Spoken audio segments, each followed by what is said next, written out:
Magadi mama. Makatsimbare prophet. Ndiri bo muda kutaura nenene. Yes, yes. Uyai.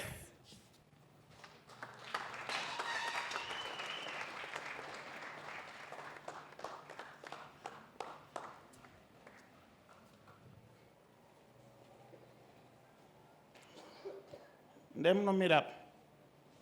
Mira apa. Mama. Prophet. Imimi ndakakuprofita yekudhara kai. Yes, prophet. Kuopere. Yes, prophet.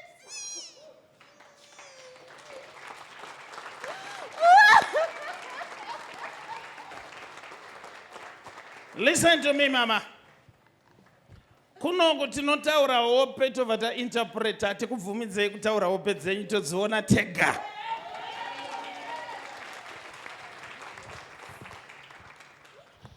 Now, who is Taku? Do you know any Taku?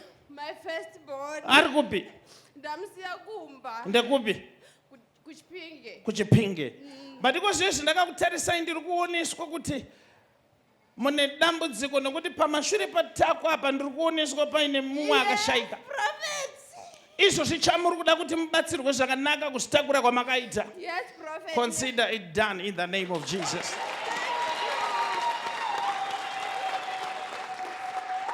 Vamwe garai pasi because nhasi ndiri mugiya rekuprofita 24/7. Prophet. My papa. Now listen to me, mama. Ndiri kuoneswa munofaitwa nemweya yakaipa. Yes, prophet. Asi pane nguva dzamakamborota hope. Yes, prophet.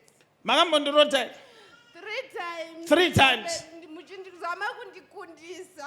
Pamwe pacho ndakakuonai muchipinda muimba yaitwa zvechivanhu.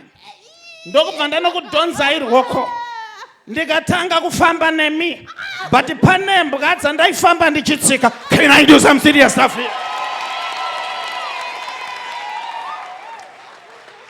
Now listen to me, mama.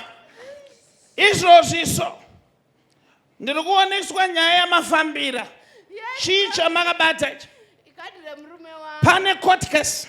Yes, prophet. Is it tomorrow? Is it when? Tomorrow. Pane court case Yes, ku South Africa. Yes, prophet. Muruda kuti murume wenyu zvinake. Yes, prophet.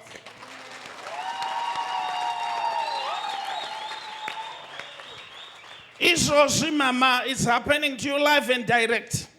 Ndatumwa naJehovha kunzi ndikubatanidzei imi nemurume. Thank you, papa. Nekuti nyaya dzake dzakamusungisa ndezvekungo overstay kwepassport. Thank you, prophet. Just that. Can I do some serious stuff here?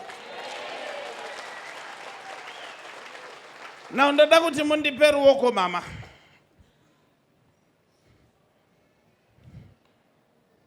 It's done. Thank you, papa. It's done. Thank you, prophet. And I say, Thank you, papa. Shaita, gawainde. Can I do some serious stuff here?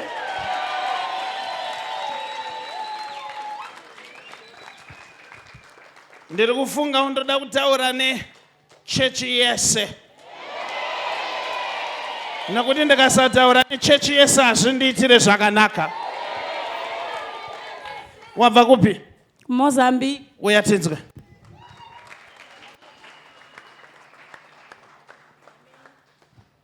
Unenge uchachinja kwekugara. Uchifunga kuti vanoprofitwa ndovari ipapa chete.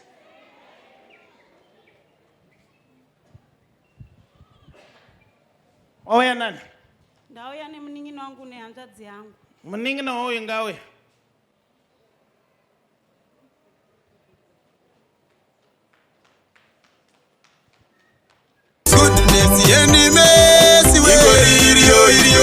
Prophet T Freddy, the Goodness and Mercy Ministries. Vanokuunzirai Special Sunday, 3 November 2024.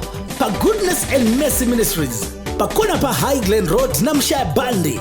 Pa number 11403 Mshaya Bandi Road, Glenora B, Harare. Mwine munhu wa Mwari, Prophet T Freddy. Kuti munzwe zvizere, fona ipa 0712 528094 kana pa 0778 059 270.